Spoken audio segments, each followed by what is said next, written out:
স্বামীর মতো স্বামী হলে স্ত্রীও নিজের পায়ে দাঁড়ানোর চিন্তা করার ঠেকাই পড়তো না। আজকের সমাজে অনেক নারী নিজেকে গড়ে তুলেছেন, কেরিয়ার করছেন, স্বপ্ন নিয়ে বাঁচছেন, কিন্তু তাদের সবার গল্পই কি শুধু স্বপ্ন পূরণের আনন্দ থেকে শুরু হয়? না, অনেক গল্প শুরু হয় বেঁচে থাকার লড়াই থেকে।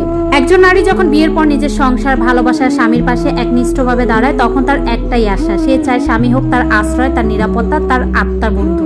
কিন্তু যখন সেই স্বামী দায়িত্বে অবহেলা করে, বোঝে না তার অনুভব, অবমূল্যায়ন তার শ্রম, তখনই নারীকে বাধ্য হয়ে নিজের পায়ে দাঁড়ানোর কথা ভাবতে হয়। তাকে নিজে উপার্জনের পথ খুঁজতে হয়, নিজের অস্তিত্ব রক্ষা করতে হয় নিজের সন্তানের জন্য। কোন স্ত্রী নিজের স্বাধীনতা চাইলে সেটা গর্বের বিষয়, কিন্তু যদি তাকে নিজের পায়ে দাঁড়াতে হয় কেবল নিরাপত্তাহীনতা, অবহেলা বা একাযুক্ত করার জন্য, তবে সেটা ব্যর্থতার প্রতিচ্ছবি।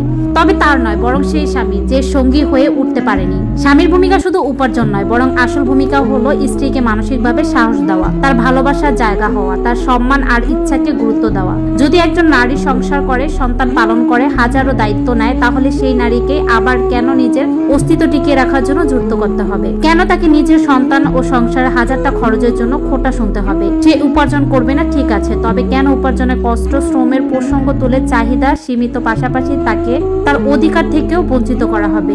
নারীকে তার স্বপ্নের জন্য উঠতে দিন, কিন্তু সে যেন কখনো নিজেকে রক্ষার জন্য বাধ্য হয়ে উঠতে না শিখে।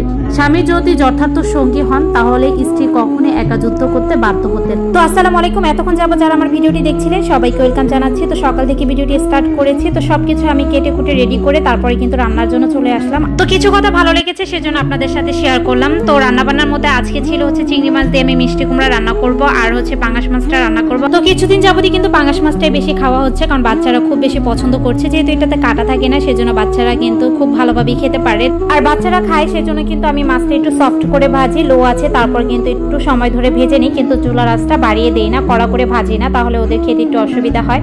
তো ভেজে না হয়ে গেলে তারপর কিন্তু উঠিয়ে নিয়েছি। আর এই মাছটা কিন্তু অনেক তেল ছিল।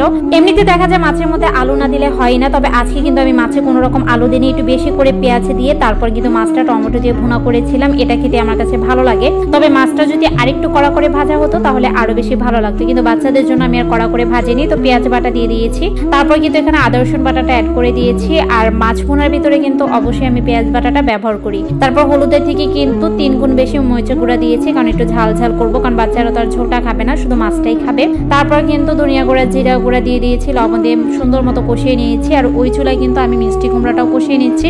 আর মিষ্টি কুমড়াটা কিন্তু খুব বেশি কচি ছিল, সেজন্য কিন্তু রান্না করতে তেমন একটা সময়ও লাগেনি। মিষ্টি কুমড়াটা যেহেতু অনেক মিষ্টি হয়ে থাকে, সেজন্য কিন্তু আমি ঝালের পরিমাণ খুব বেশি দিয়েছিলাম, সেজন্য কিন্তু খুব বেশি ভালো লেগেছিল। আর এইভাবে চিংড়ি মাছ দিয়ে রান্না করলে সেটা কিন্তু রুটি পরোটা দিয়েও খেতে ভালো লাগে। আর এখানে কিন্তু আমি টমেটো দিয়ে দিয়েছিলাম একটা বড় সাইজের, তারপর কিন্তু টমেটোটা একটু কষিয়ে নিয়েছি, তারপর ঝোলের জন্য পানি দিয়ে দিচ্ছি। আর বেশি পানি দিব না, আর যেহেতু আমি মাছটা ভেজে নিয়েছিলাম সেজন্য কিন্তু অল্প পরিমাণ পানি দিয়ে রেখে দিয়েছি।